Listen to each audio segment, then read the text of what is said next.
Live mula sa TV5 Media Center Reliance. Kasama ang buong puwersa ng News 5. Ito ang 28th KBP Golden Dove Awards at 13th Makatao Awards Best TV Newscast. Frontline Pilipinas. Tensyon sa traslasyon ng Poong Nazareno, Tulacan at Apakan. Agawan ng lubid. Matatanda pati mga bata, pinilit pa rin sumampa sa andas. Sa tindi ng siksikan at baliyahan, may hinimatay. At sa kasamaang palad, meron ding binawian ng buhay. Bakunado ka ba? Mga walang flu vaccine, lalo na yung mga matatanda at may ibang sakit, hinihikayat na magpabakuna para protektado sa super flu. Probinsya ng Albay, posible ng isailalim sa state of calamity dahil sa patuloy na pag-aalboroto ng Bulkang Mayon. May live update din ng News 5 Visayas. Gumuhong bundok ng basura sa Cebu City, isang patay at mahigit 30 pa ang nawawala. Kaanak ng mga natabunan, umaasang maililigtas pa ang kanilang mga mahal sa buhay. Immigration officer sa Amerika na namaril ng babaeng driver, napag-alamang Pinay ang asawa. At eto na nga, nagbabalik kapatid na si Derek Ramsey. Dapat abangan ang gagampan ng karakter sa TV5 series na The Kingdom, Magkaibang Mundo.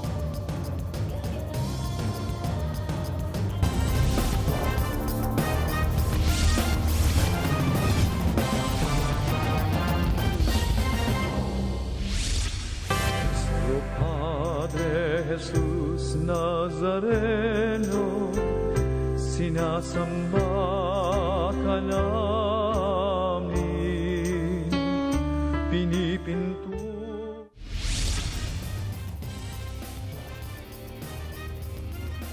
Ilang beses nagkatensyon ang mga deboto at pulis sa traslasyon ng Poong Jesus Nazareno. Ang ilan nagagawan pa ng lubid ng andas at live mula sa Bilibid Viejo Street sa Maynila. Nasa frontline na balitang yan si Ian Suyu. Ian, kumusta ang sitwasyon dyan sa lugar mo?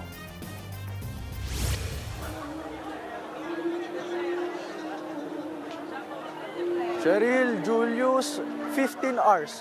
Yan yung orihinal na plano kung gaano katagal lang dapat yung aabutin ng Traslasyon 2026. Pero sa ngayon, nasa Arlegui Street pa lamang yung mismong imahe ng Poong Jesus Nazareno at tila matatagalan pa ito bago makarating dito.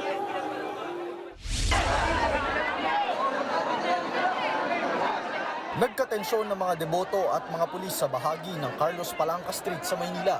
Ang ilang deboto kasi gustong sumampa sa container van kung nasaan ang media. Ang ilan naman gustong dumaan sa maliit na puwang ng container van. Pero dahil may mga pulis, nakipagsiksikan sila. Ang isang deboto nag-alis din ng barrier.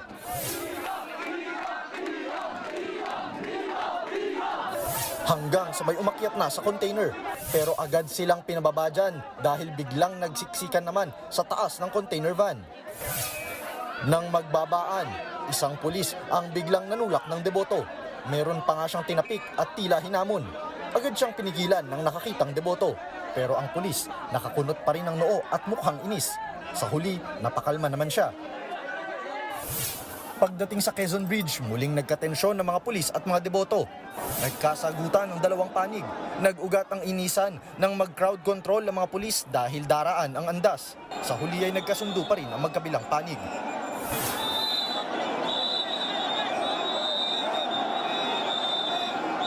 Sa mismong prosesyon, may mga debotong nag-aagawan ng lubid ng andas.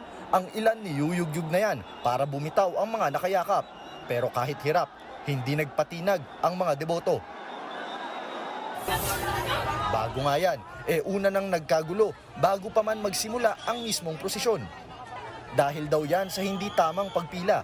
Kabilang sa mga naipit ang ilang bata at matatanda.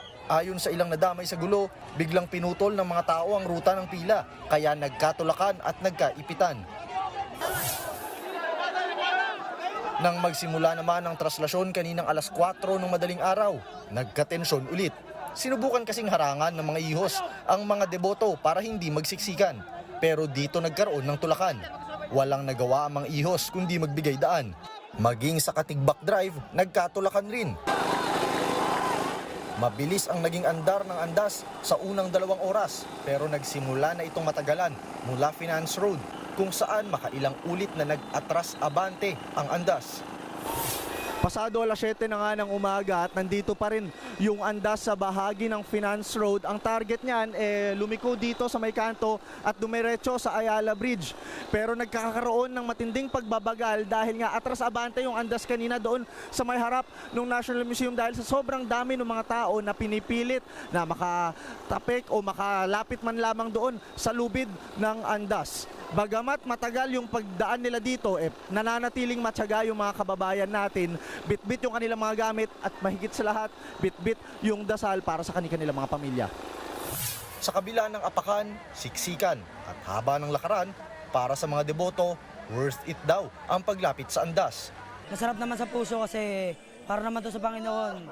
Para sa piyesta ng Quiapo, kahit nakakapagod, sobrang hirap, masakit sa paa, masakit sa ulo, nakaka-drain, nakakaubos ng hininga. Sa haba ng panahon na experience natin, 2008 pa ako. Lahat na ng bagay na pagdaanan ko sa Nazareno. Pero lahat ng meron ako ngayon, bigay niya.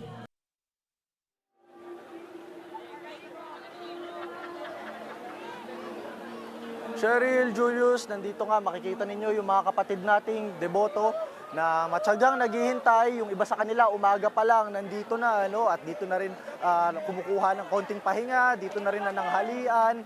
At matyaga talaga nilang hinihintay yung pagdating ng andas. Ayon nga sa ibang mga nakausap natin kanina, willing daw silang matulog na dito at mag-spend ng magdamag para lamang makasulyap o malapitan yung mismong andas ng poon. Iyan, ito medyo mahirap to, no? Pero sa ngayon ba, may estimate na ang ating mga otoridad kung gaano karami ang mga deboto ngayon dyan sa Poong Jesus Nazareno?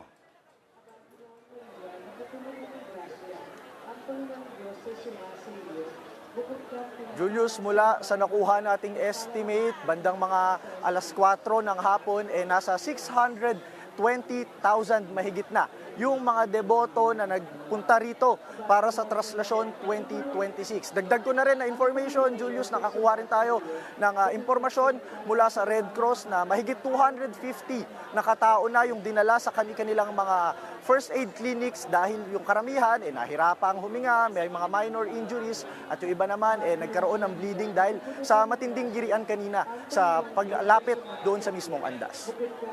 Maraming salamat, Ian Suyo. Hinimatay at nasugatan ang ilang deboto sa gitna ng siksikan para makalapit sa andas. Isang photojournalist din ang namatay. Live mula sa Cartilla ng Katipunan, nasa frontline ng balitang yan si Gary De Leon. Gary, kumusta ang mga deboto dyan? Cheryl, nagmistulang dagat ang tao ang mga lugar na dinaanan ng andas dito nga sa Maynila, no? Kaya naman hindi na maiwasang magkabalyaan at may masaktan sa mga deboto. Sa Quezon Boulevard, sumalubong sa andas ang mga deboto, pati ang mga bata at matatanda. Nakita namin kasama sa nagtutulukan sa gusto ang makalapit sa andas. Nakita rin ang isang lalaking nawala ng malay matapos sumampa sa andas. Pinagtulungan siya ng ilang deboto na ilagay sa stretcher. Ang 70 taong gulang namang si Lola Nena sobrang nangihina dahil sa matinding pagod at paglalakad na naranasan niya. Pakinggan natin ang pahayag ng kanyang anak. Nahilo na po.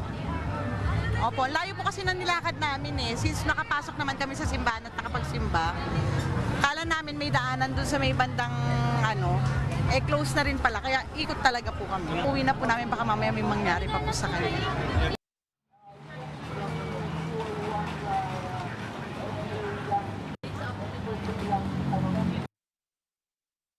Ng Malayan tabloid photojournalist na si Ito Son.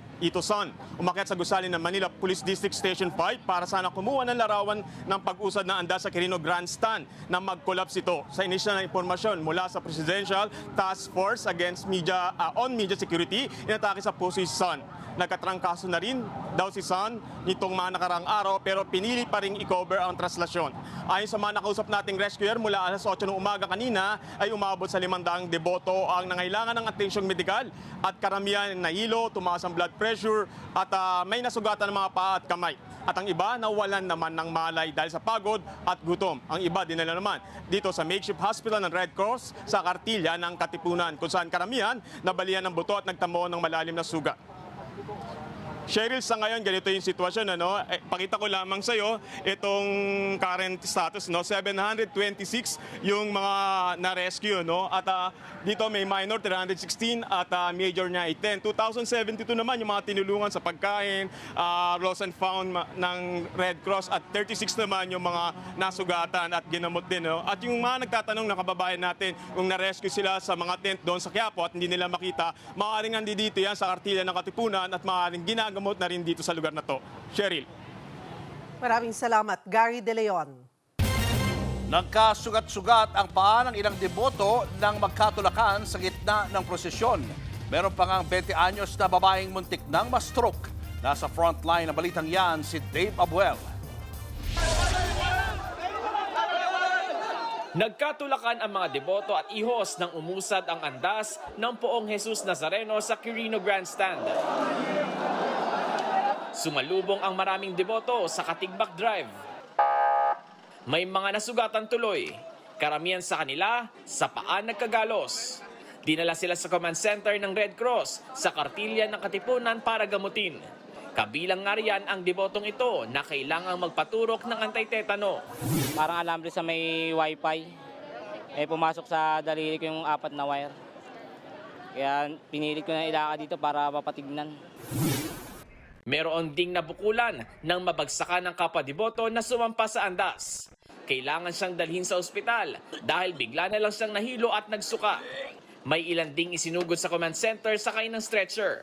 Ang 20 anyos na babaeng ito, hinimatay ng makipagsiksikan at mahirapang makahinga. Nag-complain siya ng numbness ng lower extremities. So ito ay simptomas na maaaring nagkakaroon ng stroke ang ating pasyente. Samantala, sa takot na maipit sa dagsa ng tao, may ilang deboto na matyaga na nagantay sa andas sa daraan ng ruta. Baka po yung stampede po kami. Ang ginagawa na lang po namin, nag-aantay na lang po kami dito sa mga gilid. Pagdaan ng andas at makapagdasal, umuwi na rin sila agad. Nagbabalita mula sa frontline, Dave Abuel, News 5. Aminado ang organizers ng traslasyon na hindi kayang maabot ang target na 15 oras lang na prosesyon. Live mula sa Quiapo Church sa Maynila, nasa frontline ng balitang yan, si Mon Gualvez. Mon, kung hindi kaya ng 15 hours, gaano katagal ang tansya ng mga organizer?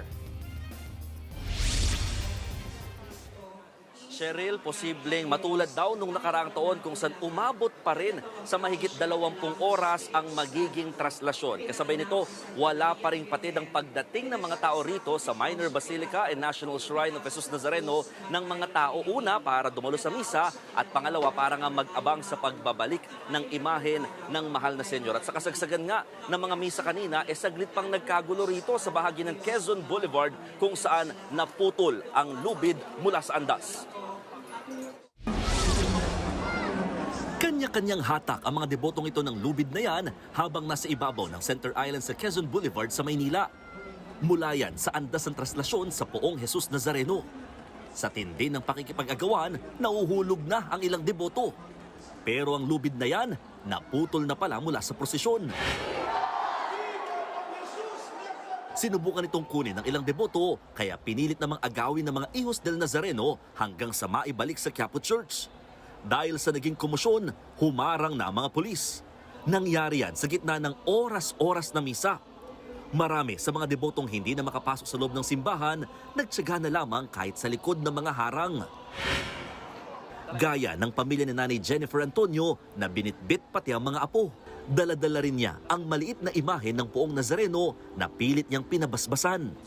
Di rin niya maiwasang maiyak habang nananalangin sa mahal na poon. Tiwala po ko na siya makakatulong sa problema namin. May ilang foreigner din na nakiisa sa selebrasyon, gaya ni Alexa Nunez galing Brazil.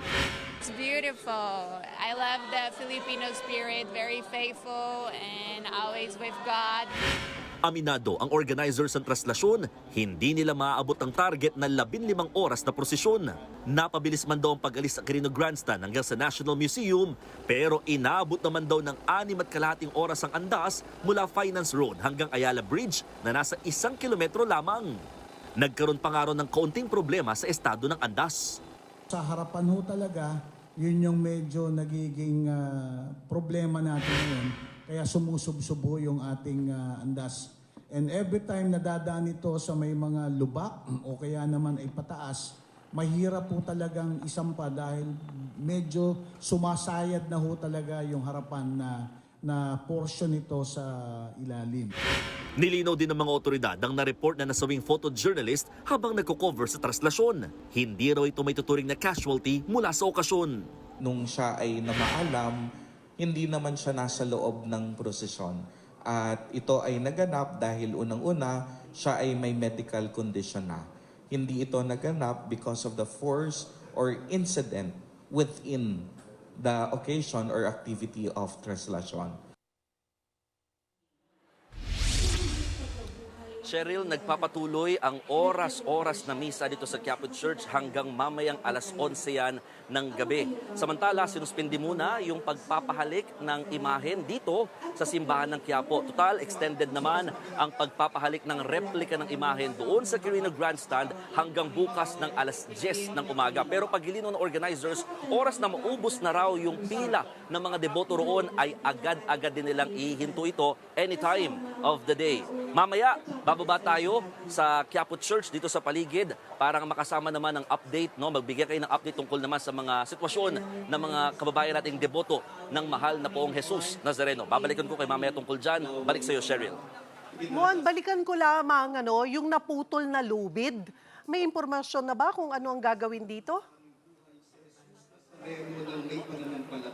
Yes, Cheryl. Actually, naka-standby ang organizers ng Traslasyon 2026 sakali nga maputol ang lubid. Sa katunayan, every year, every traslasyon, napuputol talaga ang lubid dahil yung iba, nginangat-ngat, kinakagat yung ibang bahagi nga ng lubid kaya natutuluyan na itong napuputol.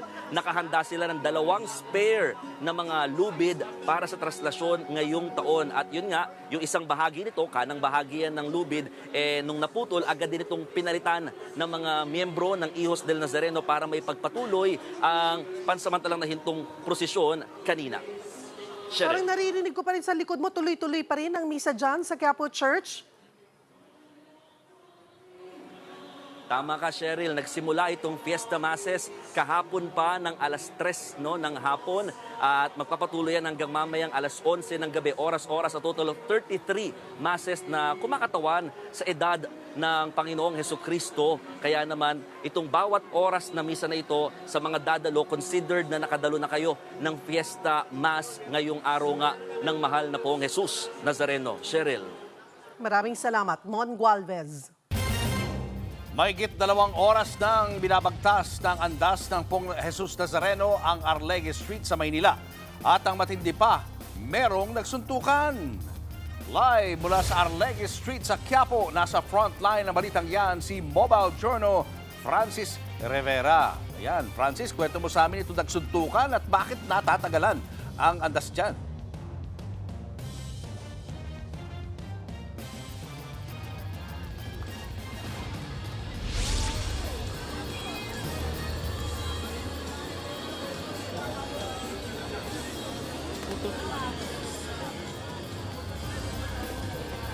Hello?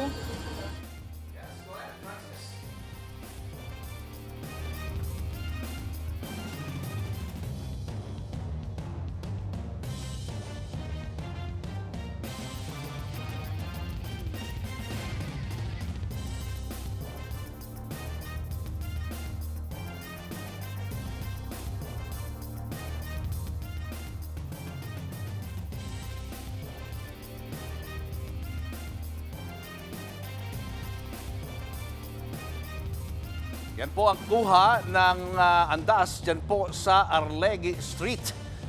Ito po, papakita natin dahil hindi ito makausad sa dami po ng mga deboto.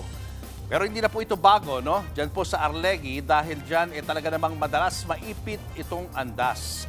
Pero kumpara nung nakaraang taon, nasa 6 na oras na mas mabagal ngayon ang pag-usad ng andas. Kaya naman ayon po sa mga organizers ng traslasyon, imposibleng matapos ang prosesyon sa loob ng 15 oras na tinatarget ng MMDA.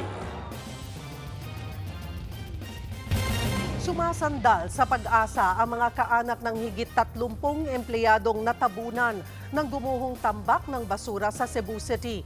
Meron pang misis na may dalang pagkain sakaling makita raw ng buhay ang kanyang asawa. Live mula sa Cebu City, naasa frontlining balita si John Aroa ng News 5 Visayas. John, ilan na ang namatay at nakasurvive dito nga sa trahedyang ito?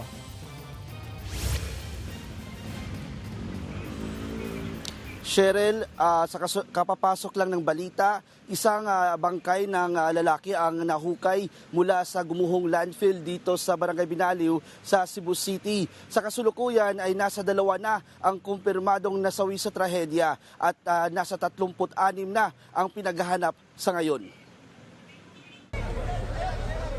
Sakay ng stretcher, maingat na rescue ng mga otoridad ang ilan sa mga empleyado ng gumuhong landfill facility sa Binaliw, Cebu City. Agad silang isinugod sa ospital. Ang buong pasilidad, nagbagsakan ang pundasyon matapos bagsakan ng gabundok na basura. Kaya ang mga rescuer, pahirapan para matuntun ang 34 na nawawalang empleyado. Kabilang sa nawawala ang asawa ni Nanay Jeremy Espinosa. Baka sakali makita ko asawa ko, hindi pa yun kumakain kagabi pa. Hiningi ko ito dahil makita siya. Naabutan namin siyang may bitbit na kanin at pansit para raw pag nakita na ang kanyang asawa ay may kakainin ito. Nagtatrabaho raw ang kanyang asawa sa pasilidad bilang engineer. Mabigat ang dibdib ko. Mabigat dibdib ko. Maasa pa rin ako, makita ko siya.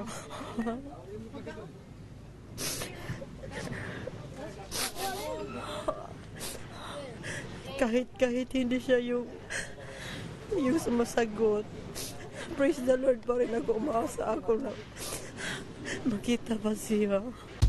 Si Micaela Miyamo naman, napahagulgol dahil hindi pa rin nailalabas mula sa guho ang kanyang inang si Maylene.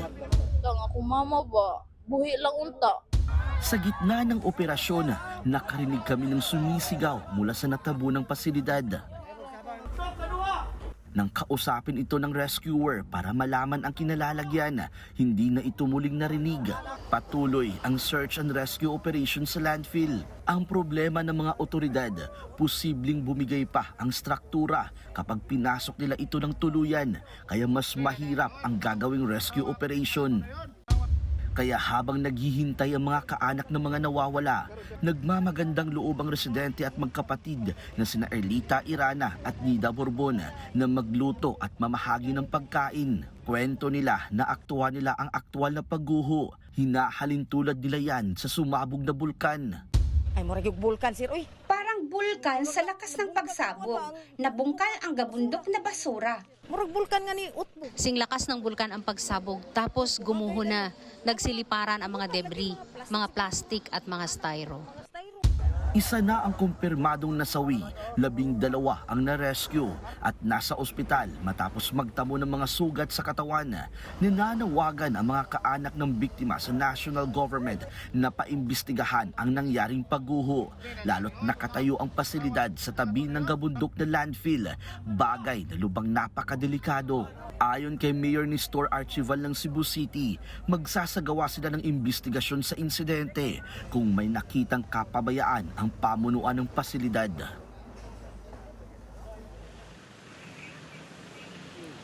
Cheryl, isa sa mga nakikitang dahilan daw ng posibleng pagguho ng landfill dito sa Barangay Binaliw ay dahil na rin sa nagdaang lindol dito sa Cebu at posible rin na napasukan ng tubig ang ilalim ng gabundok na landfill o gabundok na basura sa kasagsagan ng pananalasa ng Bagyong Tino.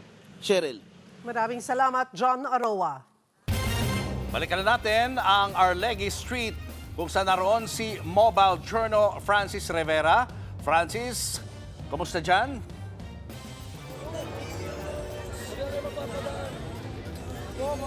Julius, tuloy-tuloy pa rin ang pagdagsa ng mga deboto dito sa Arlegui Street. Dito nga at ay inaantay nga nila ang pagdating ng Poong Jesus Nazareno at ilan nga sa mga nanditong deboto ay halos mapapansin natin panay kabataan ito. Sir, ikaw ba ay matagal ng deboto ng Jesus Nazareno? Ngayon lang po. Ngayon lang. O, bakit mo naisipang magstay ngayon gabi? Kanina ka umaga ka pa. Opo. Bakit mo naisipang magstay ngayon hanggang ngayong oras? Sumama lang po ako sa mga tropa ko eh. Then, na-enjoy ko na po. Di ba, Biba? Biba! Ilan no, yung mga ibang mga grupo-grupo, pamilya ay dito na halos no, natulog at talagang nagpalipas ng araw. Sila nga nagluluto at nagbibigay din ng mga pagkain kaya bukod sa pananampalataya ay ramdam na ramdam pa rin dito ang bayanihan sa bawat isa. Julius? Francis, kumusta ang mga debotong nag-iintay dyan sa Andas? Ano ba ang kanilang mga expectations sa pagdaan dyan ng Andas?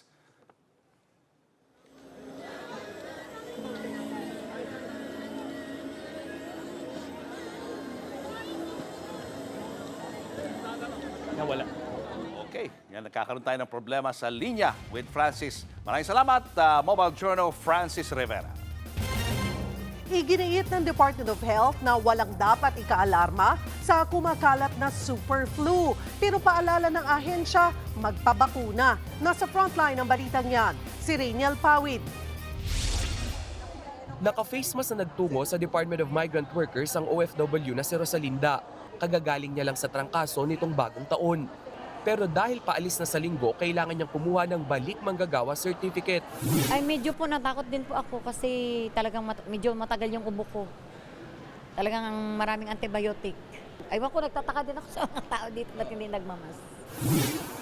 Isa lang si Rosalinda sa mga Pilipinong tinamaan ng ubot sipon sa pagpasok ng 2026. Kaya naman marami na naman ang balik face mask mode para iwas flu. Pero sabi ng Department of Health, hindi dapat mabahala kahit pa dumarami na ang kaso ng super flu sa Amerika at sa United Kingdom. Not alarming, but there is a new variant out there. So I think the warning I will give is for Filipinos that will travel to the temperate countries, that will go to North America, to the UK. If you're going there, be knowledgeable that there is a spread of super flu in that area. Maybe get the Northern Hemisphere vaccine. That's my best advice for them. Sabi pa ni Herbosa na detect na ang super flu sa Pilipinas noong Hulyo o Agosto noong nakaraang taon. Nasa 17 kaso raw ang natukoy sa Metro Manila pero lahat nakarecover na. Ang super flu o subclade K ay parang kamag-anak ng influenza A. This is still the influenza, no? Yung seasonal influenza na nandito na sa lahat ng bansa, meron tayong ganyan. No? Meron siyang mga counting mutations naman, hindi naman to major mutations. To the point, nung nakikita nila to, yung mga bakuna na binibigay natin, ang una nilang tinitingnan yun kung tumatala pa ba. No? So may mga slight changes in terms of bumaba ang efficacy ng mga bakuna na yon. No? Ilan sa mga sintomas ng super flu ay lagnat, ubo, sipon, pananakit ng kalamnan at fatigue.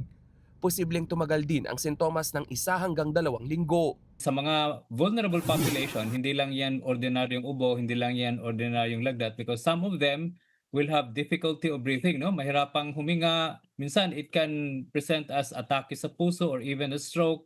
Kaya siguro ang abiso natin, itong mga 50 or 60 years old and above, particularly those na hindi pa nabakunahan, they should wear the face mask, no? Sa ngayon, ang nakikita raw problema ng mga eksperto ay ang kawalan ng flu vaccine sa Pilipinas. Posibleng dumating ang mga bakuna sa Pebrero o sa Marso. Pero paalala pa rin nila sa vulnerable sector gaya na lamang ng mga bata at ng mga may sakit ay kumuha nito sa oras na may supply na sa bansa. Nagbabalita mula sa frontline, Rainiel Pawid, News 5. Imbes na 15 calendar days, ginawa ng 15 working days ang palugit sa pagresolba sa traffic violation. Ito ang bagong memorandum ng Department of Transportation. Bukod dyan, pansamantala rin sinuspindi ang agarang pagkumpiska sa driver's license ng mga nahuling motorista. Pero i-alerto raw ang lisensya nito.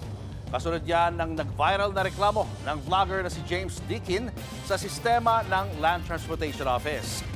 Samantala, nag-update naman ang vlogger na naipadala na sa kanya ang show cause order kasunod ng issue na reckless driving violation ng kanyang anak. Hinaing naman ni Deakin bakit nakawangwang pa ang pagpapadala nitong notice. Showbiz, eto na nga! Mga kapatid, eto na nga ang mga rumaratsyadang showbiz balita ngayong Biyernes. Ratsyada talaga ang aksyon mamaya sa Cine 5 Primetime kasama si Korean Oppa Yoon Bin. Para po yan sa TV premiere ng Korean action comedy film na Confidential Assignment 2. Kung doble ang aksyon with Yoon Bin at Daniel Henney, titriplihin naman yan ni Yoo Hae-jin. Ang saya. Tampok rin po dyan ang Korean actress na si Im Yoona ng Girls' Generation. Confidential Assignment 2, mamayang 8:45 p.m.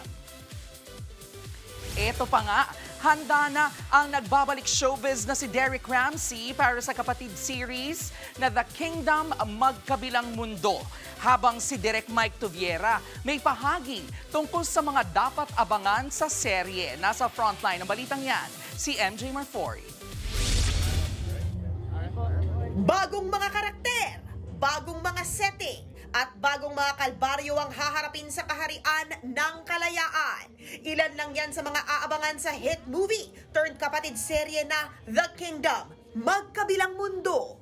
Papasok ang karakter ni Derek Ramsey na si Raha Salamat Sulaiman the 9th o Raha Sham.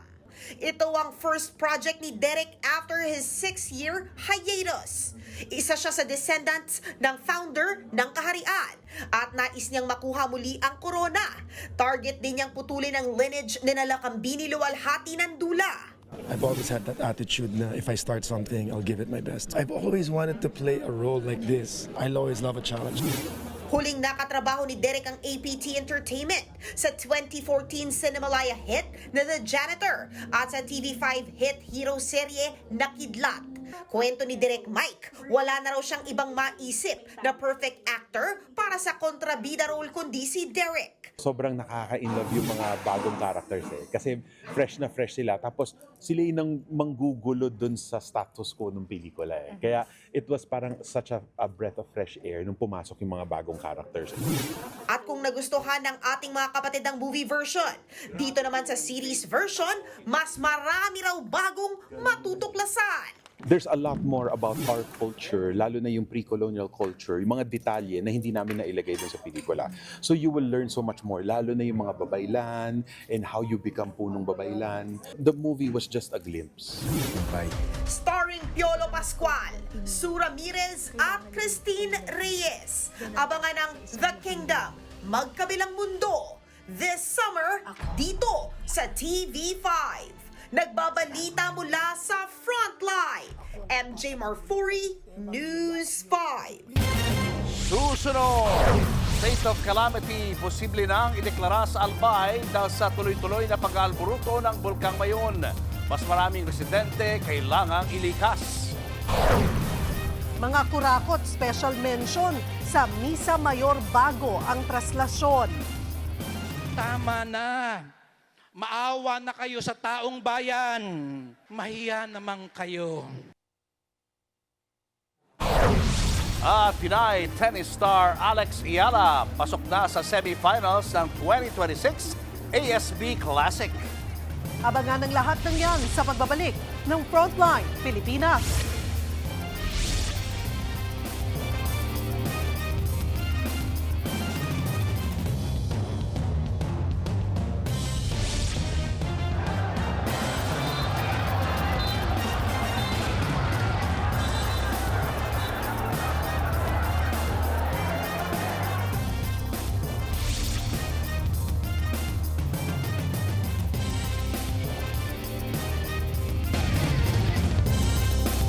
Mga kapatid, Julius Babaw po, nasa Middle East o saan mang dako ka ng mundo, manatiling may alam at may pakialam sa mga mainit na balita dito sa ating bansa.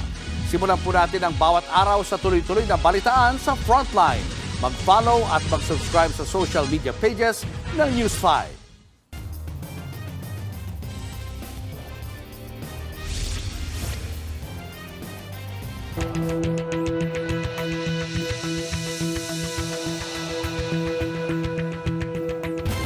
Inirekomendang isailalim sa state of calamity ang Albay dahil sa pag-aalburuto ng Bulkang Mayon. Pinaghahandaan din ang paglikas sa mas marami pang residente. Live mula sa Malilipot Albay, nasa frontline ng balitang yan si Gio Robles. Gio, ilang residente pa ang posibleng ilikas? Julius, naghahanda na ang lalawigan sa posibilidad na itaas pa sa Alert Level 4 o 5 ang bulkan. Mula yan sa kasalukuyang Level 3 status nito. Kapag nangyari yan, mas marami ang ililikas na nakatira sa 7 to 8 Extended Danger Zone. Katumbas yan ng 79,000 na mga residente. Dito sa bayan ng Malilipot, nagtayo na ng tent city na makikita nyo sa likuran ko. Sakaling ang matagalan ang mga residente na makauwi sa kanilang mga tirahan dahil sa mandatory evacuation. Mula sa malayo, tanaw ang sinag ng nagbabagang lava sa bunganga ng Bulkang Mayon kagabi. Sinabayan yan ng rockfall events o pagguho sa crater na kalaunan nagdulot ng uson. Ayon sa FIVOX, dumoble ang uson kumpara kahapon. Ang uson na pinaghalong volcanic gas, mainit na abo at mga tunaw na bato mula sa bulkan umabot sa layong 1.5 kilometers hanggang 2 kilometers sa Meisig Gully, Bunga Gully at Basud Gully. Ito yung mga natural na kanal o lagusan na nabuo sa dalisdis ng bulkan. Kinaumagahan, makapal na fog naman ang gumising sa mga residente sa Kamalig Albay. Pero ayon sa alkalde, walang dapat ikabahala dahil hindi naman ito konektado sa bulkan. Kasi usually foggy lang kami early morning. Pero ngayon kahit tanghali foggy pa rin. Kaya siguro sa panahon natin. Sa panahon. So wala naman dapat pangamba. Wala naman. Ang nagiging problema talaga lang natin, hindi natin makita si Mayon. Yes. Kung ano ang nagiging activity niya, kung clear sana yan, nakikita natin kung saan papunta yung hangin, saan papunta yung volcanic materials. Medyo kampante tayo. Mistulang ghost town na ang 30 barangay mula sa iba't ibang bayan at lungsod na sakop ng 6-kilometer permanent danger zone ng Mayon. Abandonado na rin ang karamihan sa mga taniman ng gulay. Pero ang magsasaka na si Bobby Lopira na abutan pa namin kanina na naghabol sa pag-ani ng mga sayote. Umabot sa 6 na sako ang naisalba niya. Maraming abo na kasi dyan sa taas. Kasi masira naman yan, sayang naman. Sabi ng pulis dyan, pwede makakuha ng mga gulay dyan, pasaglit man lang. Kasunod ng ashfall kahapon, nabalot ng abo ang ilang pananim, kaya nababahala ang mga magsasaka na hindi na nakakabalik sa kanilang taniman sa paanan ng bulkan. Siyempre, hindi namin alam kung masisira na yan. Siyempre, kung umatake yung usok na yan, abo, yung tawag, siyempre masisira na yung mga tanim. Si Emerson, problemado naman sa mga naiwan nilang hayop. Yung mga alaga namin doon, yung mga wala kaming mapaglilipatan. Dahil sa aktibidad ng bulkan, hindi isinasantabi ng Albay Provincial Government na itaas pa sa Alert Level 4 at 5 ang Mayon.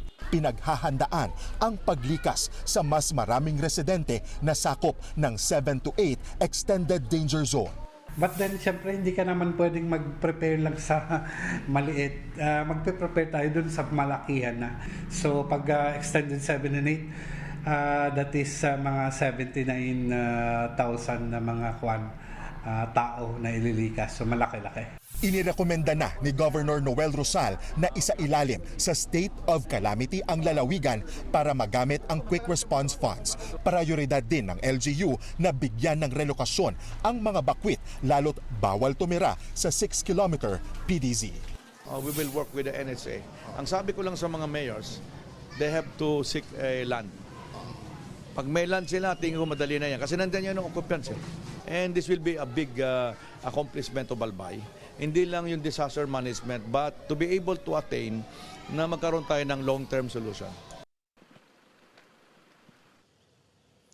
Balik dito sa bayan ng Malilipot kung saan unti-unti nang itinatayo ang tent city malapit sa isang evacuation center. Nasa 30 tent ang target na itayo ng DSWD, katuwang ang mga sundalo at Coast Guard. 2 pamilya ang kasya sa bawat tent. Nakikipag-ugnayan na rin umano ang Malilipot LGU sa National Housing Authority ay sa gayon mailipat na ang mga bakwit sa nakahandang relocation site. Inaayos na lang daw ngayon ang mga papeles para mailipat na nga sa nakahandang lupa at pabahay ang mga bakwit. Ay nasa gayon nga ay mabawasan ang mga bakwit sa mga evacuation center. Simula kaninang umaga naging maulan ang panahon kaya hindi natin nasilayan ang Bulkang Mayon na balot ng ulap. Julius. Maraming salamat, Gio Robles. Padre Jesus Nazareno, sinasamba ka namin. Inaabangan din sa traslasyon na ang tradisyon na dungaw o ang pagtigil ng imahe ng Poong Jesus Nazareno sa San Sebastian Church. Live mula sa Maynila, nasa frontline ng balitang yan, si Jazz Paredes. Jazz, kumusta ang nag-aabang ng mga deboto dyan?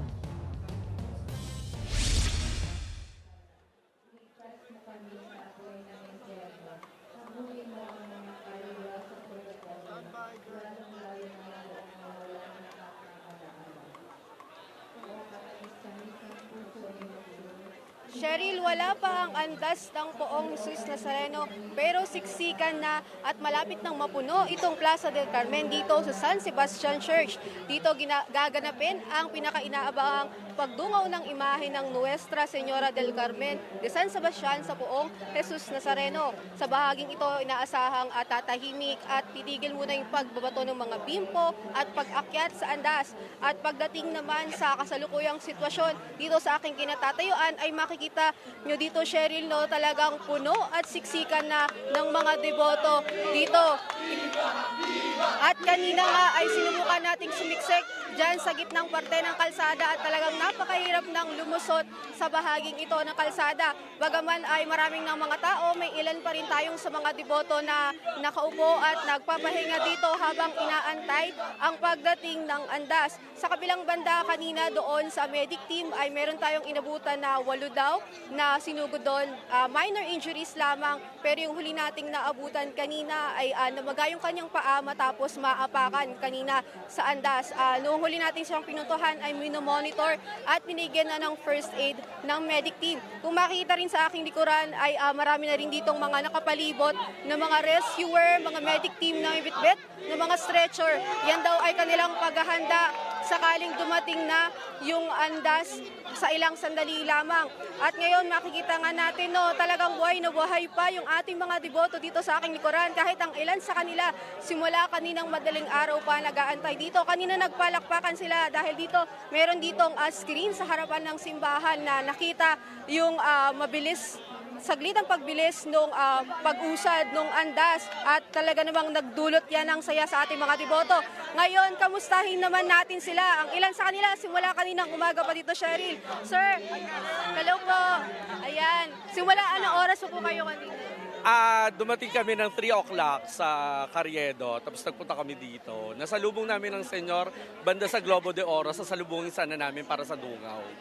Umakyat po ba kayo saan? No, hindi na. Dito nyo na lang po ba sasalubungin? Kamusta naman po yung inyong experience? Taon-taon na po ba? Yes, bata pa ako, dinadala na ako ng daddy ko. Ngayon po, sino nga kasama Mga natin? kaparokya namin sa Malibay. Viva! Viva! Viva! Buhay po ba kayo? Taas ang kamay! Ayan, Cheryl, talaga namang makikita natin hindi lang basta kanilang panata ay buhay na buhay pa rin ang kanilang energy pag-aantay sa andas ng Poong Jesus Nazareno. Yan muna ang latest dito, Cheryl. Maraming salamat, Mobile Journal, Jazz Paredes. Balikan naman natin ang sitwasyon sa Arlegui Street sa Maynila kung nasaan ang andas ng Poong Jesus Nazareno. Live mula sa Arlegui Street, nasa frontline na balitang yan si Laila Pangilinan. Laila, kumusta ang sitwasyon dyan? Julius, 15 oras na nga mula na magsimula ang traslasyon at halos lahat kami dito na mga kasama ko ay mga ganong oras din na dumating dito nga sa kahabaan ng Arlegui Street sa Maynila. Pero hanggang ngayon ay hindi pa rin namin tanaw ang andas. Itong andas kasi ngayon ay nasa Duque de Alba Street pa at pagkatapos niyan ay liliko pa ito sa Castillejos, pagkatapos sa Famesio, tsaka pa lang namin masisilayan pagliko niyang muli dito sa Arlegui Street. Medyo matagal-tagal pa yan, Julius, sa tansya ng mga diehard o ng mga hardcore na nag-aantay ng andas dito. Mga 8:30 hanggang 9 o'clock pa raw ng gabi. Masisilayan ng mga nag-aabang dito sa kanto ng Arlegui at Casal Street ang andas, Julius. Pero alam nyo, kahit na kanina pa nag-iintay at nakaw-nakaw lang ang mga tulog ng mga kasamahan ko dito, ay nako, talaga mga excited pa rin ang aking mga kasama dito. Kita mo naman ang babata, mga bagong henerasyon na to, Julius, ng mga deboto. Nakasampa tayo ngayon actually sa platform at katabing-katabi natin ang isa sa mga replika ng Nuestro Padre Jesus Nazareno. At eto, meron pa rito sa tabi ko. Ayan. So yung mga nag-aantay, Julius, tinatapon muna nila ang kanilang mga tuwalya dito sa mga replika at pinupunas dito habang hinihintay nila yung andas. Meron na tayong ibang nakikita dito. Ayan, kung nakikita ninyo, medyo napagod na yung iba kaya umupo na lang. Pero pag nakakakita ng camera, nabubuhayan talaga sila, Julius. Ayan, hindi ba yung iba mga nakaupo na? Yung iba, naglatag na ng kanilang mga mat. At meron pa tayong nakita kanina ng mga kumakain na, yung iba nagmamasahihan na. Siguro dahil nga sumama na sila sa traslasyon kanina doon sa may bandang Palangka Street. Julius, babalitaan namin kayo kapag malapit na yung andas. Yan muna pinakahuli, balik sa inyo. Laila, dito sa monitoring namin, natatanaw na sa may area ng Arlegui Street itong andas. At ikaw, nandiyan ka sa Arlegui pero hindi mo pa rin siya nakikita, no? Sa mga sandaling ito.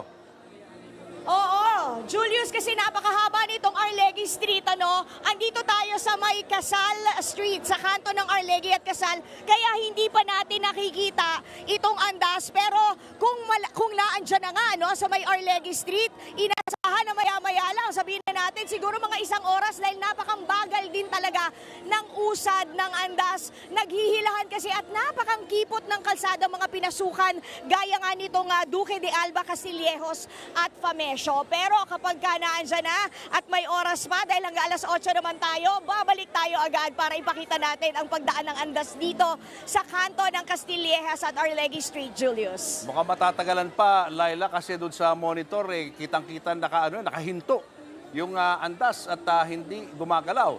So medyo hahabaan nyo pa yung PC ninyo sa pag-iintay nyo dyan sa Arlegui dahil baka matagalan. Julius, pero alam mo, kahit na matagal ang pag-aantay, ready at game na game naman na mag-antay. Ito mga kasama ko, tama ba? Ready na! Viva! So talagang pa-morning ito, Julius. Walang aalis dito, pati na rin kami. Yan muna pinakahuli, balik sa inyo. Maraming salamat, Laila Pangilinan. Bukod sa pansariling panalangin sa Poong Jesus Nazareno, meron ding hiling para sa bayan ang mga deboto. Sigaw nila, ikulong ang mga kurakot at sangkot sa flood control scandal. Nasa frontline ng balitang yan, si Nina Ong Pauco. Sa Misa Mayor sa Quirino Grandstand, bago lumarga ang andas ng Poong Jesus Nazareno, pinasaringan ang mga kurakot sa flood control projects. Binabaha na at nasisira na ang bayan. Tama na. Maawa na kayo sa taong bayan. Mahiya naman kayo. Bumaba na ng kusa. Pati nga ang ilang deboto, bukod sa pagsigaw ng Viva Señor Jesus Nazareno, meron ding iba pang sigaw.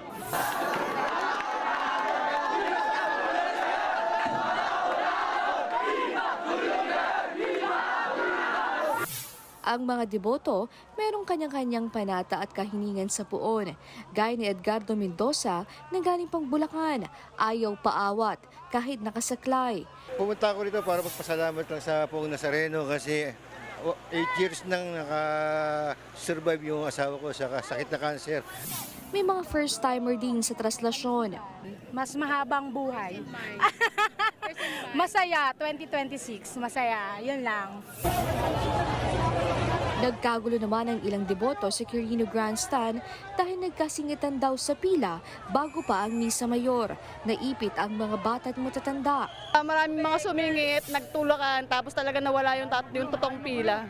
So talagang maraming na nag-stampede dun sa may daanan. Ano siya, may mga parang biglang dumating, tapos bigla silang madami talaga grupo.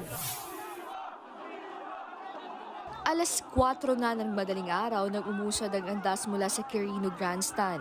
Sandali pang nagkagirian ang ilang deboto na pilit umaakyat sa andas sa pag-alis ng imahe ng poon.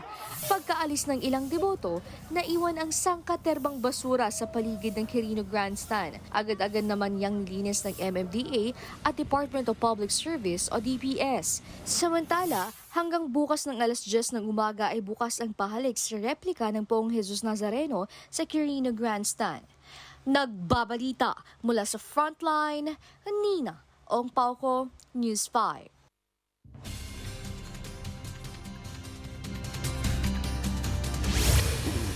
Weather update tayo mga kapatid. Wala pa naman tayong binabantayang anumang sama ng panahong namumuo sa loob at labas ng ating Philippine Area of Responsibility. Ito pa rin tatlong weather system na ating binabantayan ang nakakaapekto sa malaking bahagi ng ating bansa.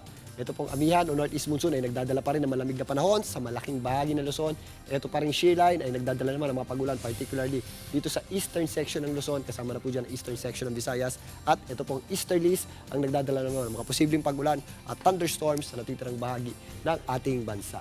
Dahil po sa ating amihan o northeast monsoon, asahan pa rin po natin na magpapatuloy ang malamig na panahon, lalong-lalo na sa gabi at madaling araw sa malaking bahagi na po yan ng Luzon. Pero posible po yung ating mga mahihinang pagulan dito po sa mga areas ng Cordillera, kasama po dyan ang Baguio City, Isabela at ang area ng Cagayan. Dahil naman sa ating shear line, possible pa rin po yung ating mga pagulan dito po sa mga areas ng Aurora, Rizal, Quezon, kasama po dyan ang Mindoro, Romblon, Marinduque, kasama na rin po dyan ang malaking bahagi ng Bicol region at nag-extend pa po yan dito sa areas ng Northern Samar. Samantalang yung ating easterlies ay nagdadala rin po ng mataas na tsansa ng pagulan sa mga areas o sa natitirang bahagi ng Eastern Visayas at nag-extend po yan dito sa area ng Caraga, kasama po dyan ang Dinagat at Siargao Island. So mag-ingat po tayo sa mga posibleng epekto ng mga pagulan na yan, gaya ng mga flash floods and landslides. Lalong-lalo na tuloy-tuloy na nakaka-apekto itong ating shear line sa mga susunod na araw at nitong mga nakaraang araw pa. Ang natitirang bahagi naman ng Visayas at Mindanao, possible po yung ating mga isolated o localized na pagulan tuwing hapon at gabi, pero nagpapakita naman o sumisilip naman yung ating haring araw dyan. Dito sa Metro Manila, magpapatuloy po ang maliwalas at magandang panahon ngayon hanggang sa paparating na weekend. At if ever, kung may mga pagulan tayo, ito po yung mga dagdiang mga pagulan lamang o yung ating mahihinang pagulan tuwing sumasapit ang hapon at gabi. Kaya ugaliin pa rin po ang pagdadala ng payong sa mga may lakad ngayong weekend. At para naman po sa prosesyon ng ating Nazareno ngayong magdamag, wala naman tayong inaasang significant o malawakang pagulan. Kung may mga pagulan tayo, ito po ay dagdian lamang na mahinang pagulan at napakababa po ng ating tsansa ng ating pagulan. Ngayong magdamag na po yan hanggang mamayang madaling araw. Lumalamig din yung ating temperatura sa gabi, pero dahil sa dami ng tao at siksikan po, mag-ingat pa rin po tayo at ugaliin pa rin po natin ang pag-inom ng tubig dahil umiinit pa rin po yung ating panahon. Dahil nga sa dami ng mga deboto natin, lalong-lalo na sa lahat ng nakikisa sa kapistahan ng Jesus Nazareno, mag-ingat po tayo dyan. At yan po muna ang latest sa ating lagay ng panahon. Muli ako po inyong weather frontliner Alvin Pura na lagi may panahon para sa iyo.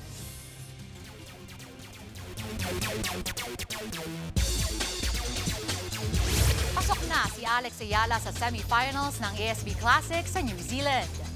Dominating ulit ang performance ni Alex sa laban nila ng Polish player na si Magdalena. Final score 6-3, 6-2. Masaya raw si Alex sa nakikitang improvement sa kanyang game, lalo pat experienced player gaya ni Magda ang tinalo niya. Sunod na makakalaban ni Alex ang Chinese na si Xin Yi Wang sa semifinals. Dito naman tayo sa Race to Golden Glory ng PBA Semis. Game 3 na ng TNT Tropang 5G at Meralco Bolts. Susubukan bumawi ng Bolts para mabasag ang momentum ng TNT na lamang ngayon sa 2-0. Tabla naman ang serye ng sister teams na Barangay Ginebra at San Miguel Beermen. Ang barangay ang sabik bumawi ngayon matapos manalo ang SMB sa nakaraan nilang laban. Susunod, lugid sa andas ng Poong Nazareno biglang napatid na uwi tuloy sa agawan. Alamin din natin ang mga kwento ng milagro mula sa mga deboto ng Poong Nazareno. At US Immigration Officer na nakapatay ng babaeng driver, Pinay pala ang napangasawa. Yan at iba pa sa pagbabalik ng Frontline Pilipinas.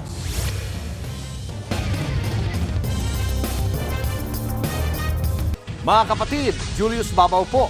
Nasa Middle East o sa amang dako ka ng mundo, manatiling may alam at may pakialam sa mga mainit na balita dito sa ating bansa. Simulan po natin ang bawat araw sa tuloy-tuloy na balitaan sa Frontline. Mag-follow at mag-subscribe sa social media pages ng News 5. Nuestro Padre Jesús Nazareno, sinasamba ka namin. Patuloy ang pagdagsa ng mga tao sa paligid ng Quiapo Church. Ang Quirino Boulevard napuno na ng mga debotong nag-aabang sa pagbabalik ng Poong Jesus Nazareno sa simbahan. Live mula sa Quiapo, nasa frontline ng balitang yan, si Bon Gualvez. Bon, anong update dyan? Cheryl, nandito ako ngayon sa bahagi ng Quezon Boulevard na tabi lamang halos ng Plaza Miranda kung saan talagang siksikan pa rin ng mga tao sa mga oras na ito. Marami sa kanila mga nakasuot ng damit at ganitong klaseng tela na may nakasulat ng pangalan ng imahen na mahal na Poong Jesus Nazareno. At talagang sa mga oras na ito, kakaumpisa lang halos ng pang-alas 7 gabi na misa. Kaya patuloy pa rin nadaragdagan yung dami ng mga tao dito sa lugar, no? Karamihan sa kanila hindi na pumila doon sa may Villalobos Street dahil talagang puno na, mahaba na yung pila. Yung kasi yung tanging entrance papasok dito sa Quiapo Church at saka sa Plaza Miranda. Exit area kasi itong Quezon Boulevard at may nakaharang dyan na mga railings kaya hindi rin talaga makakatawid. Talaga dito na nagsisimba yung mga deboto, no?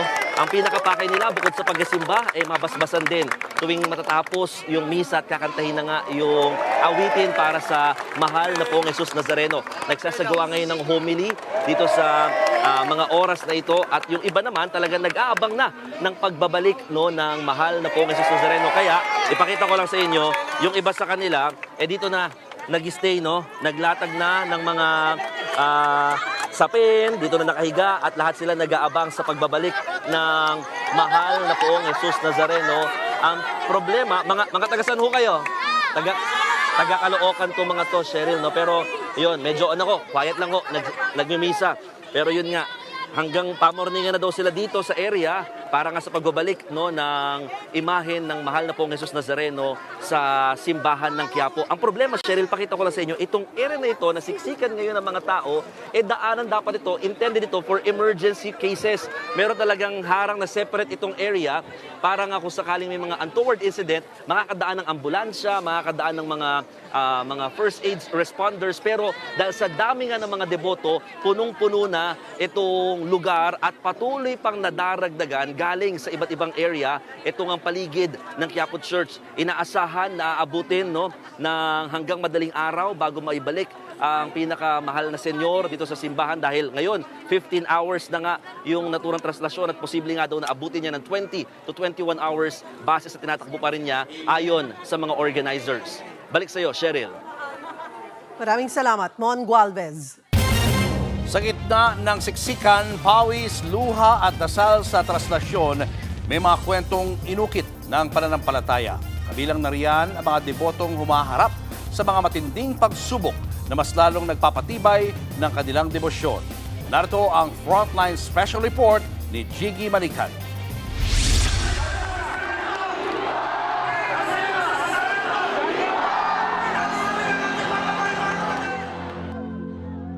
Dalawang deboto, dalawang magkaibang buhay, isang paniniwala sa mahal na Poong Jesus Nazareno. Mapagpalang araw po sa ating lahat. Ako po si Mary Jane Mabalay, 5 taon na pong deboto ng Poong Jesus Nazareno. Ako po si Enrico Macaranas, 25 years ng deboto ng Poong Jesus Nazareno.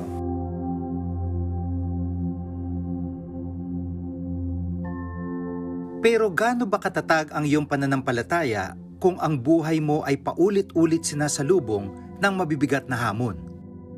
Si Jane Mabalay, 37 taong gulang, ina sa 2 anak, may asawa, taga Valenzuela. Usual na maninimba lang kami. Nagdadasal, pumupunta doon para manalangin, mamanata, ganun lang. Pero hindi pa ganun kalalim. Taong 2021, nung unang beses silang sumama sa traslasyon, ngunit kasunod nito ay dumating ang panibagong pagsubok. Naaksidente naman ako nung sasayaw naman po, na bali yung kawayan na pinagsabitan sa akin. So na semento yung 2 paa ko. For how many months na nakasemento yung paa ko, hindi ako nakalakad. Tinatalian ko lang siya ng panyo ng Nazareno at naniniwala akong palalakarin niya ako ulit. Nakalakad muli si Jane, subalit tila sinusubok ang kanyang pananalig sa mahal na Poong Jesus Nazareno. Nagka-cancer po ako. Kung kailan ako nagsimula mag-serve sa Nazareno, saka siya tumubok. Sa sobrang bait ng Nazareno, hindi niya ako pinabayaan. Ayan, sorry, naiyak ako. Hindi niya ako pinabayaan from spiritual, emotional, physical, and financial. Nakaraos man sa operasyon at mga gamutan, patuloy silang binahan ng pagsubok dahil habang nagpapagaling sa cancer si Jane, na-stroke naman ang kanyang asawa. Naharapan muli sa pagsubok dahil sa panibagong bukol na tumubo sa kanyang katawan. Positibo siyang ito'y pagsubok lamang para alamin ng Diyos ang pananalig nito sa kanya. Kung talagang yun na, oras ko na, sa kanya na ako magsaserve, huwag niyo lang pababayaan ng mga pamilya ko. Kasi sabi ko nga, hindi ako takot mamatay. Nalulungkot ako para sa mga maiiwanan ko. Pero kailangan ko maging matatag. Kasi ako nga hindi ako pinabayaan ni Lord eh. Sila pa kaya. Sa kwento naman ni Enrico, ang buhay na kanyang ninais ay iba sa pinili para sa kanya. Namulat na ako sa simbahan dahil yung aking pamilya ay mga naglilingkod sa simbahan. At dahil maagang pinangarap ni Enrico na maging pari, tuloy-tuloy siyang nagsilbi sa kanilang simbahan bilang isang sakristan. Nagtapos siya ng pag-aaral at saka pumasok sa seminaryo. Iba yung buhay sa loob ng seminary. Mahirap, academically talaga. Nakita ko wala pa ganong pag-aaral tungkol sa Nazareno. So, isa ako sa gumawa ng thesis about sa Nazarene. Black Nazarene pa siya noon. Doon parang napalalim yung aking pagkilala sa mahal na Poong Nazareno. Ngunit taong 2020, isang pagsubok ang nagpabago sa landas ng buhay niya. At yun nga, na-diagnose ako ng cancer, thyroid cancer metastasis ba yung tawag doon. Kumalat na raw sa lymph nodes yung mga cancer cells. Dahil sa karamdaman, hindi na siya pinabalik sa seminaryo. Pare, dapat healthy ka. No? Dapat ikaw ay physically fit, mentally fit, spiritually, lahat. Lord, pumasok na ako ng seminaryo. Magpapari na nga ako. Tapos may ganito pang sakit. No, na hindi ko alam saan galing dahil parang feeling ko healthy naman ako nung time na yon. Marami mang katanungan sa kanyang isipan, lalo siyang kumapit sa mahal na Poong Jesus Nazareno. Wala na akong thyroid ngayon. So, meron na lang akong iniinom na thyroid hormone dahil hindi na makapag-produce.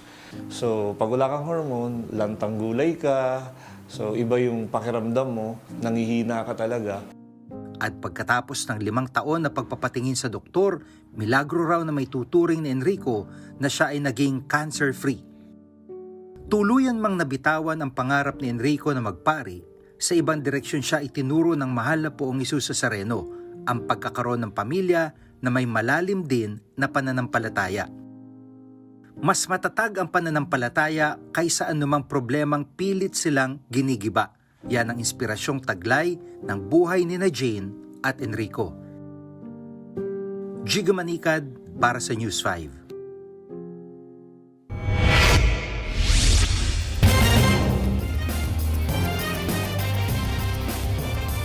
Mga kapatid, kapapasok lamang po na balita, kasalukuyang may minor eruption o bahagyang pagputok sa Bulkang Taal sa Batangas. Yan po ay ayon sa PHIVOLCS. At patuloy pa kaming nangangalap ng karagdagang detalye kaugnay niyan. Kaya manatili lamang po kayong nakatutok. Susunod, estudyanteng PhilAm na naipit sa enkwentro ng mga NPA at sundalo natagpuan sa kabundukan ng Occidental Mindoro. Bagong silang na sanggol, inilagay sa karton saka inabandona sa kalsada. At Jen Yerba maglalaro na sa Creamline Cool Smashers. Tutok lang mga kapatid, magbabalik pa ang Frontline Pilipinas.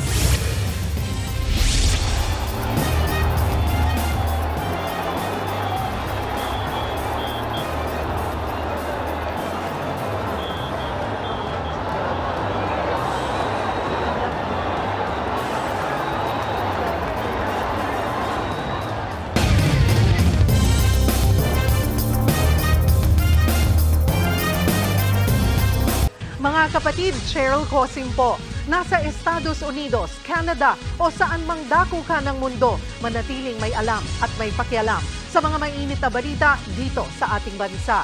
Simulan natin ang bawat araw sa tuloy-tuloy na balitaan sa Frontline. Mag-follow at mag-subscribe sa social media pages ng News 5.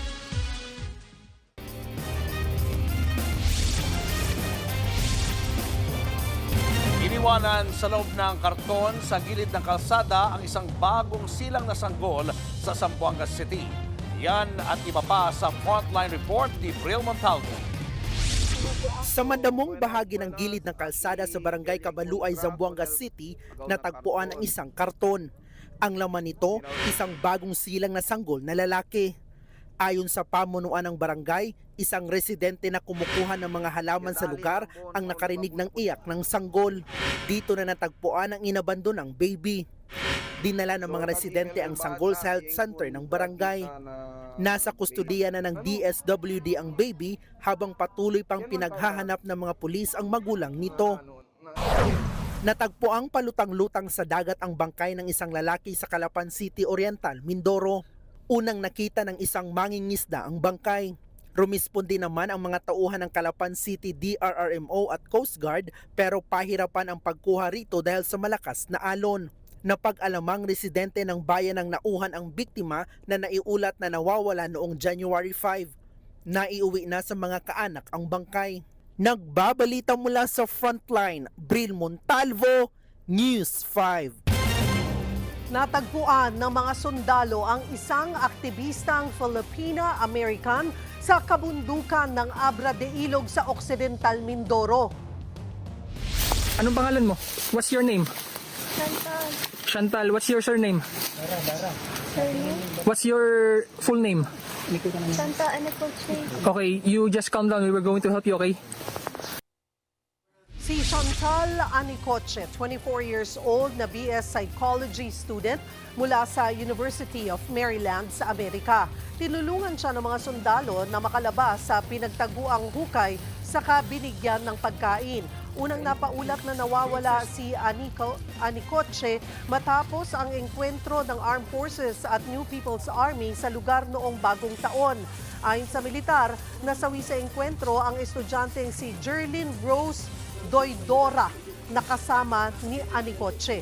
Dinala na si Anicoche sa kampo ng militar at isinailalim sa medical examination habang hinihintay ang kanyang mga magulang.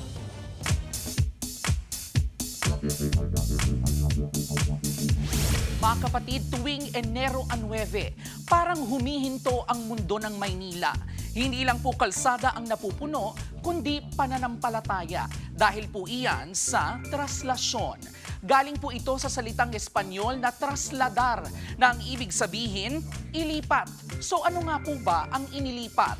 Ang imahe ng Poong Jesus Nazareno mula Intramuros papuntang Quiapo noong taong 1787. Fun fact po, ang imahen ay hindi po gawa sa Pilipinas.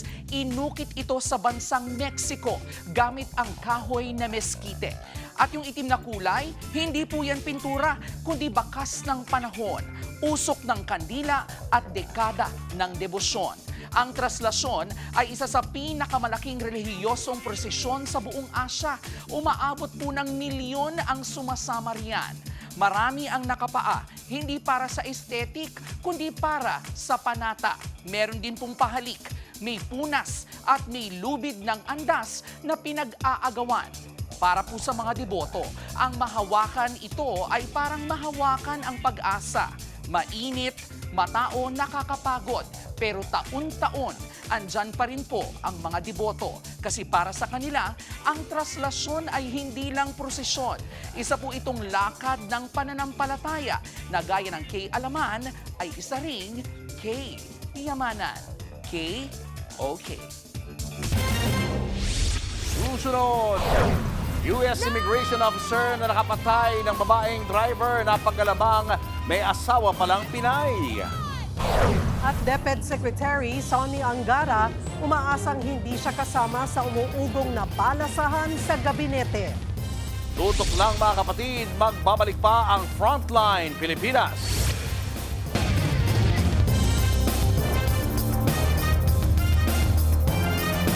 Mga kapatid, Cheryl Cosing po. Nasa Estados Unidos, Canada o saan man dako ka ng mundo, manatiling may alam at may pakialam sa mga maiinit na balita dito sa ating bansa. Simulan natin ang bawat araw sa tuloy-tuloy na balitaan sa Frontline. Mag-follow at mag-subscribe sa social media pages ng News 5.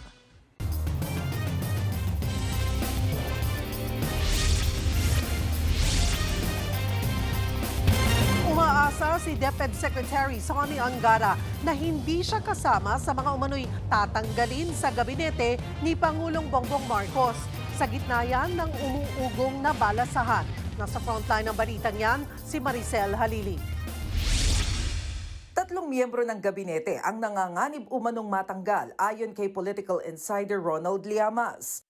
Yung mga hindi masyadong nakapag-deliver sa kabinete. No? Halimbawa, yung tourism natin, way below target. Yung mga turistang pumapasok sa ating bansa. No? At may iba pang mga criticism dun sa secretary ng ating tourism department. Matagal nang maraming criticism at saka mga ilang kaso na rin yung naisampa sa ating health secretary. Nauna nang itinanggi ni Health Secretary Ted Herbosa ang bali-balita. Habang si Palace Press Officer Claire Castro, pinabulaan ng papalitan ni dating Philippine Airlines President Stanley Nang si Frasco.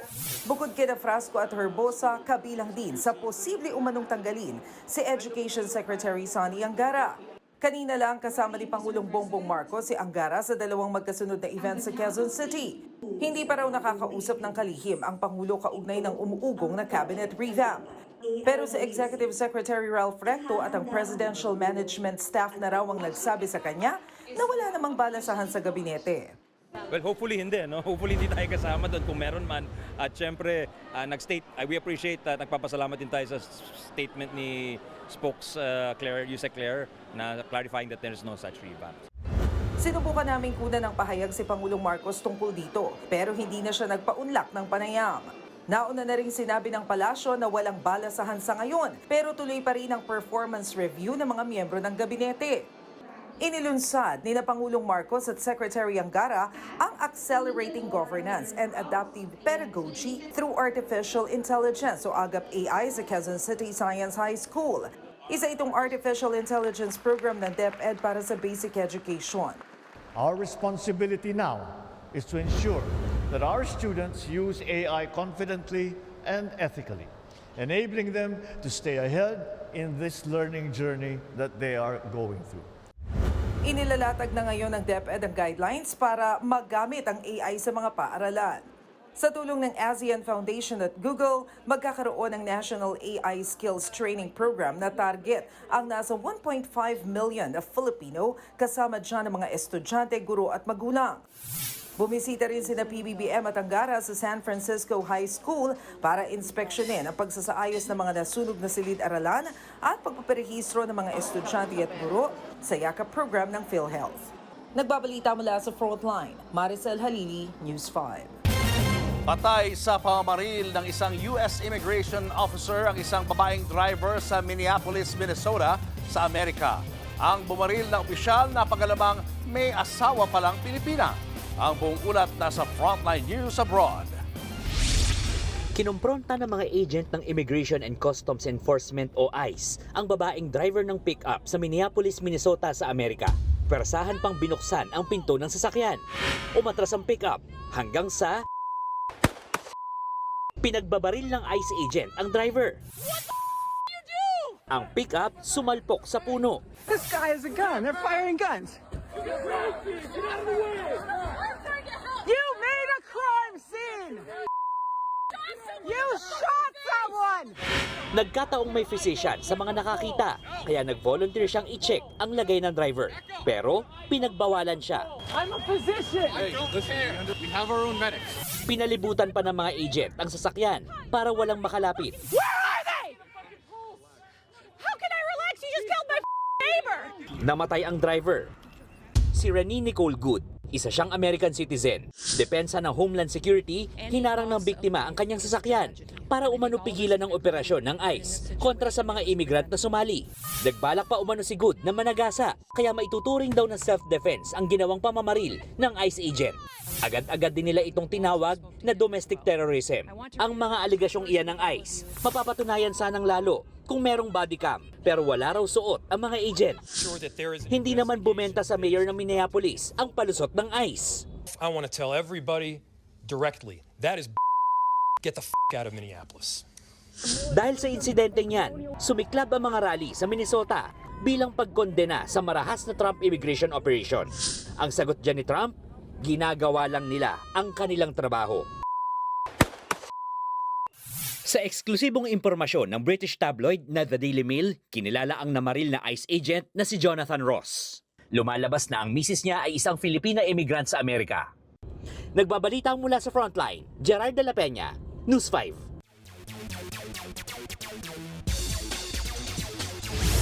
A new volleyball is stepping into the pink. Yan ang anunsyo ng Creamline Coal Smashers matapos ma-recruit si Alas Pilipinas libero Jen Yerva. Spotted na rin si Jen na nagte-training kasama ang iba pang Smashers. Nakakasama na niya ngayon ang Alas teammates na sina Alyssa Valdez at Gia de Guzman. Huling naglaro si Jen sa disbanded ng Cherry Tigo Crossovers. Mas malakas na depensa ang aasahan ng Creamline para mabawi ang kanilang title sa iba't ibang conference. At yan muna ang latest sa Frontline ng Sports. Ako po si Denise Tan.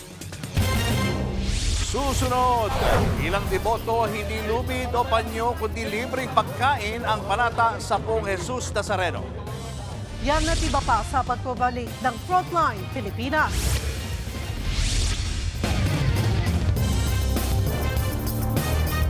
Mga kapatid, Julius Babaw po, nasa Middle East o saan mang dako ka ng mundo, manatiling may alam at may pakialam sa mga mainit na balita dito sa ating bansa. Simulan po natin ang bawat araw sa tuloy-tuloy na balitaan sa Frontline. Mag-follow at mag-subscribe sa social media pages ng News 5. Padre Jesus Nazareno, sinasamba ka namin. Balikan natin ang sitwasyon sa Quiapo Church kung saan hinihintay ang pagbabalik ng Poong Jesus Nazareno. Nasa frontline ng balitang yan si Mon Gualvez. Mon, mas kumakapal pa ba ang mga tao dyan?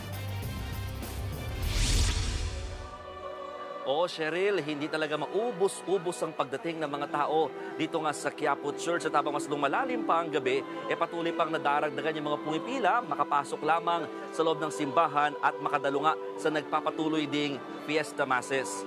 Ipapakita namin sa inyo ngayon, Cheryl, mga kapatid, ang sitwasyon dito sa Plaza Miranda sa mga oras na ito.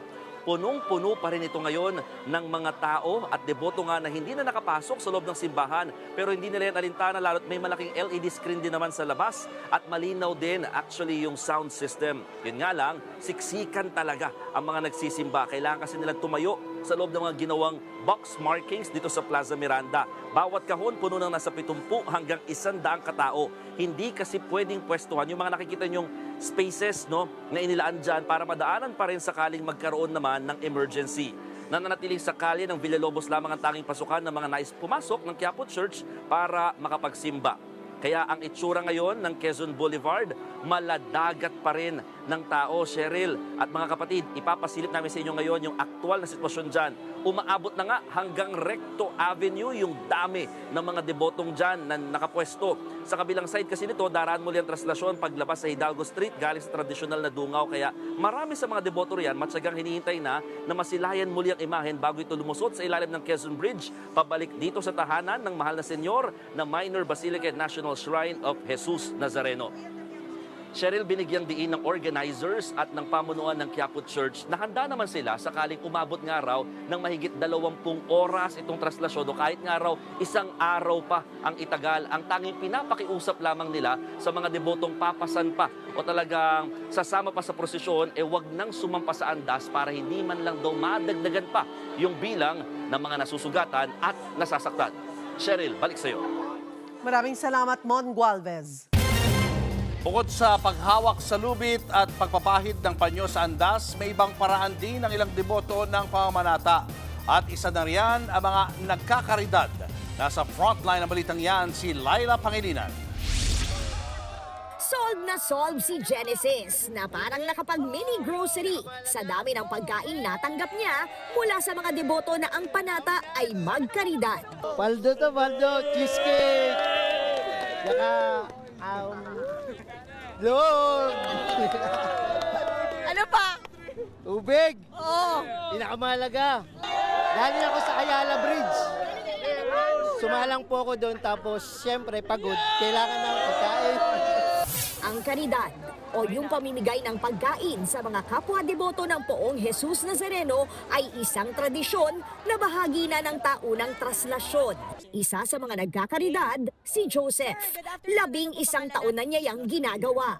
Sakay ng kanyang e-bike, tig 500 piraso ng tinapay at tubig ang kanyang ipinamahagi na wala pang 5 minuto ay nalimas na ng mga gutom at uhaw na deboto. Deboto rin po talaga ako. Kaya lang po, kumbaga, meron lang po kasi tayong konting pinagkakakitaan, medyo sumusobra. Inaabot natin para share lang natin. Parang may mini kitchen naman ang grupo ni Edward na 2 araw nang nagluluto ng ulam at kanin. 3 beses kada araw silang namimigay ng pagkain. Iba yung pakiramdam pagka nagdideboto ka. Tsaka yung biyaya talagang bumubuhos. Buhay na buhay man ang bayanihan sa kahabaan ng Arlegui Street sa Quiapo, Maynila, tila nalimot naman ng ilan ang paalala ng MMDA na huwag magkalat ng basura para iwas disgrasya sana sa mga naglalakad na debotong nakapaalang. Kaya to the rescue ang grupong ito na taga Bustos, Bulacan. Bukod sa life-size na replica image ng puon, bit-bit din nila ang mga walis at dustpan. Para sa mga namamanata din yun. Kasi baka mamaya sa kaligtasan nila, dahil mamaya may matapa sila, maging sanhi pa ng sugat nila. May mga ilan naman na idinaan sa pagkanta ang paghihintay sa andas. Habang ang iba, para bang nagsasunbathing na sa gitna ng kalsada. Bakit ka nakahubad? Mainit po, basang-basa yung damit ko kanina. Sa sobrang init, ang batang ito ginawa ng bathtub ang banyerang puno ng tubig.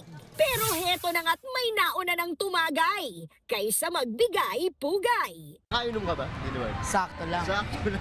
Anong magiging panata ngayon? Maging healthy lang yung pamilya ko. Healthy pamilya. Anak ko, magulang ko. Pagpalain nawa ang inyong panata. Ano pa man ang ating paraan ng pagpapakita ng debosyon sa Poong Jesus Nazareno, ang mahalaga, samahan natin ito ng taus-pusong pananampalataya. Hindi lang tuwing traslasyon, kundi sa bawat araw ng bawat taon. Nagbabalita mula sa Frontline, Laila Chicadora, News 5. At sa kasalukuyan, parang hindi umaandar yung andas.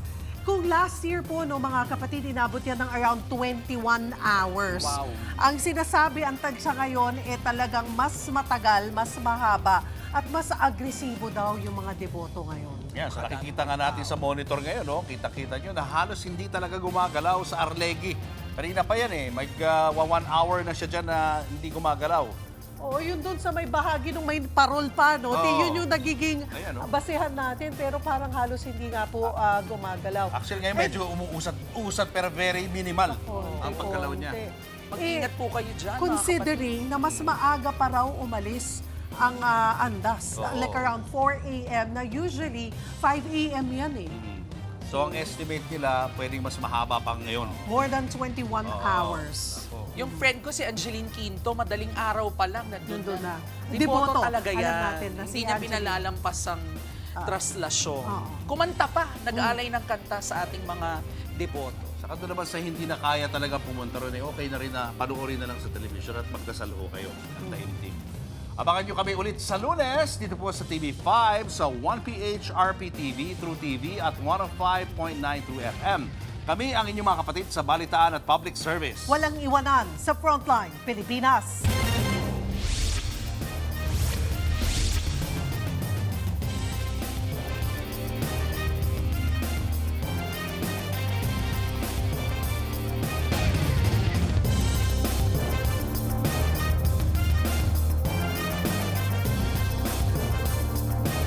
Mga kapatid, Julius Babaw po. Nasa Middle East o sa amang dako ka ng mundo, manatiling may alam at may pakialam sa mga mainit na balita dito sa ating bansa. Simulan po natin ang bawat araw sa tuloy-tuloy na balitaan sa Frontline. Mag-follow at mag-subscribe sa social media pages ng News 5.